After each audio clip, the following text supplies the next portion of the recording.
aí, galera assustada, Senhora Morte avisa, podem pegar crucifixos, água benta e pôr alho em volta do pescoço, porque hoje eu vou falar sobre vampiros. Eles são pálidos, têm caninos pontiagudos e andam pelas sombras em busca de suas vítimas para sugar seu sangue. E acredite, poucos seres exercem tanto fascínio quanto essas criaturas sobrenaturais. Adivinha de quem estamos falando? É claro que dos vampiros dos filmes. Mas os vampiros reais existem. A lenda de seres sugadores de energia vital é tão remota quanto a própria existência humana. E surge como uma forma de tentar explicar o desconhecido.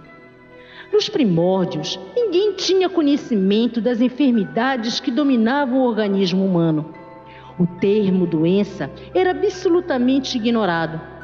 E geralmente, quando alguém começava a passar mal, logo associava-se o fato a algo sobrenatural.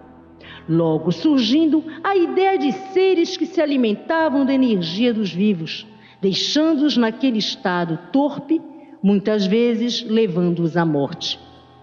A origem desses mortos-vivos remonta à antiguidade. Povos da Mesopotâmia, da Grécia e da Roma antiga, por exemplo, já cultivavam histórias de monstros sugadores de sangue que possuíam uma aparência variável de acordo com o folclore e costumes de cada região.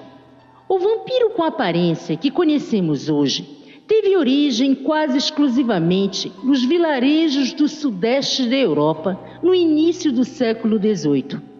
Não se sabe como, espalhou-se por ali um boato que os corpos de suicidas, excomungados ou não batizados, quando a noite caía, levantavam do túmulo e voltavam para sugar o sangue de seus parentes, que se tornavam vampiros também. E depois voltavam para o cemitério transformados em morcegos. Rapidamente, essas histórias tomaram uma proporção assustadora, gerando uma histeria coletiva por toda a Europa. O pavor era tanto que muita gente foi morta sob a acusação de ser uma dessas criaturas. Isso sem falar nas centenas de cadáveres que foram exumados e levaram uma estaca no peito. Os sintomas de ataques de vampiros incluíam pesadelos, aparições de mortos e a morte dos membros da família com alguma doença, como a tuberculose, por exemplo. Mas bem antes disso, no século XVII, o cientista italiano Ludovico Fatinelli, em seu Tratado dos Vampiros, publicado em 1616, afirma que o vírus vampírico humano, VVH, seria um micro-organismo causador do vampirismo. Nesse estudo, ele conclui que as pulgas Xenopsila cleopsis, que viviam em cavernas habitadas por morcegos sanguíneos, seriam hospedeiras do VVH.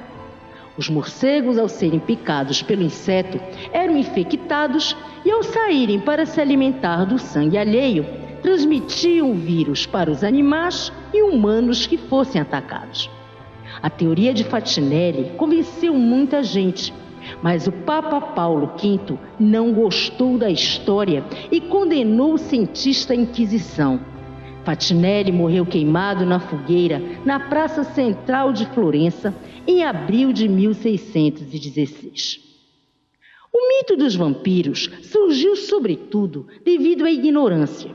Acontece que algumas doenças que atacaram a Europa no século XVIII, hoje conhecidas e desmistificadas, tinham sintomas que podiam originar comportamento e aparência vampiresca.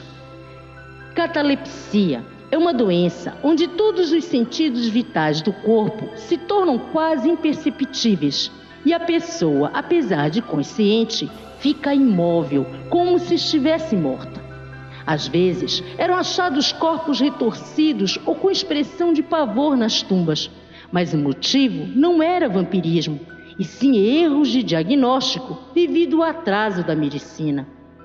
Porfíria Pessoas acusadas de serem vampiros na época podiam ser portadoras de porfíria, uma doença sanguínea hereditária rara, catalogada apenas no final do século XIX, que tem como sintomas palidez, sensibilidade à luz solar e esticamento da pele ao redor dos lábios e gengiva, deixando os dentes mais salientes. Epidemias. As mortes em série atribuídas a ataques de vampiros eram, na verdade, fruto de epidemias como raiva, cólera ou peste bubônica, pouco conhecidas na época. Vítimas de peste bubônica podiam ter sangramentos pela boca. A raiva já era mais comum entre os homens, e vampiros geralmente são homens. Ela gera hipersensibilidade ao sol, a estímulos como odor, a alho, água, corrente, benta ou não, causa insônia e tendência a vaguear à noite, aguça o libido e ataques de agressividade, onde mordidas são comuns.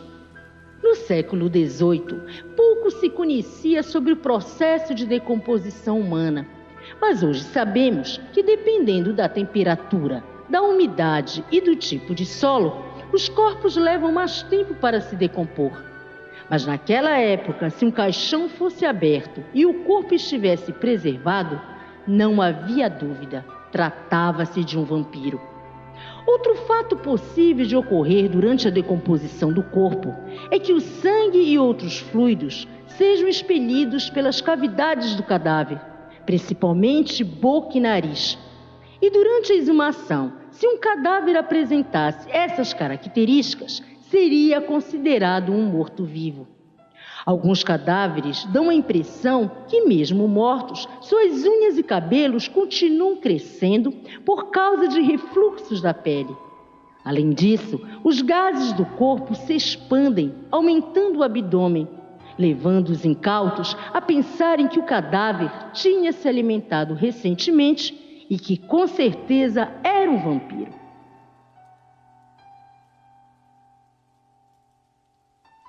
Vlad III Drácula, também chamado de Vlad Tepes, era filho de Vlad II, conhecido como Dracul, que significa dragão, pois ele era membro de uma ordem secreta de cavaleiros nominada a Ordem do Dragão.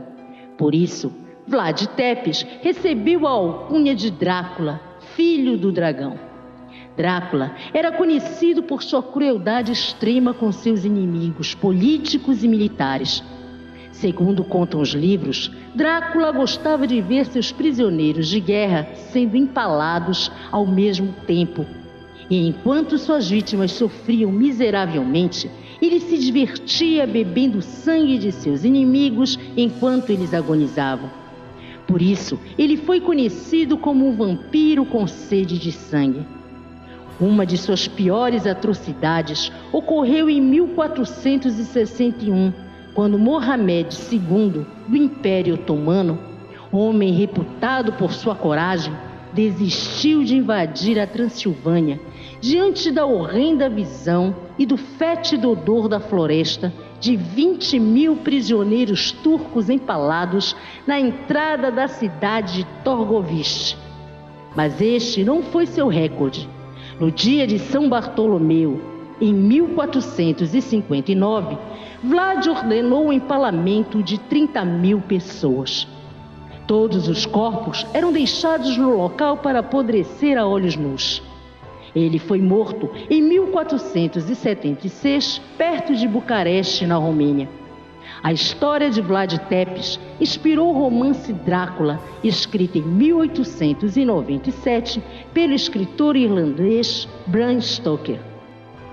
Elizabeth Bathory, conhecida como a Condessa Sanguinária, possuía várias manias bizarras, mas sua maior obsessão era se banhar no sangue de jovens virgens para preservar a juventude.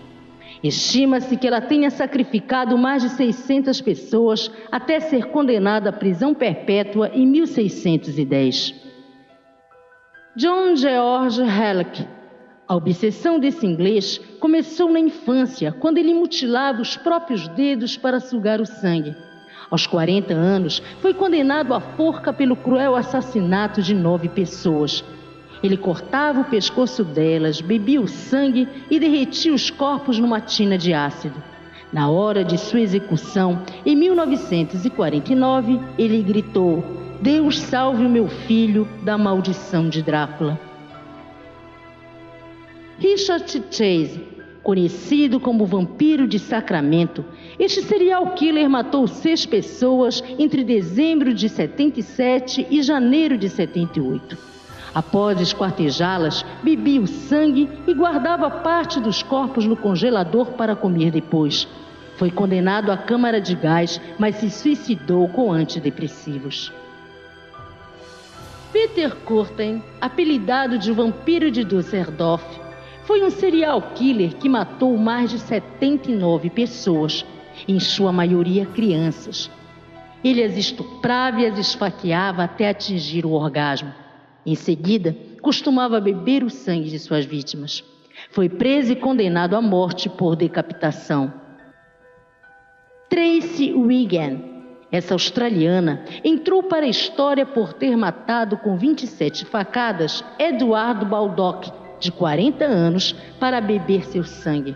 No julgamento, Tracy admitiu ter cometido o crime para saciar sua sede sanguinária.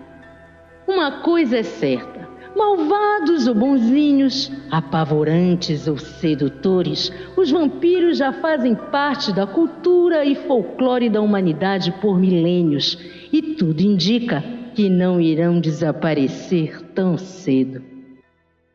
Isso aí, galera assustada. Se gostaram do vídeo, deem um like e se inscreva no canal. Assim você estará ajudando a Senhora Morte a fazer mais vídeos interessantes para matar a curiosidade de vocês. E eu prometo não te visitar tão cedo.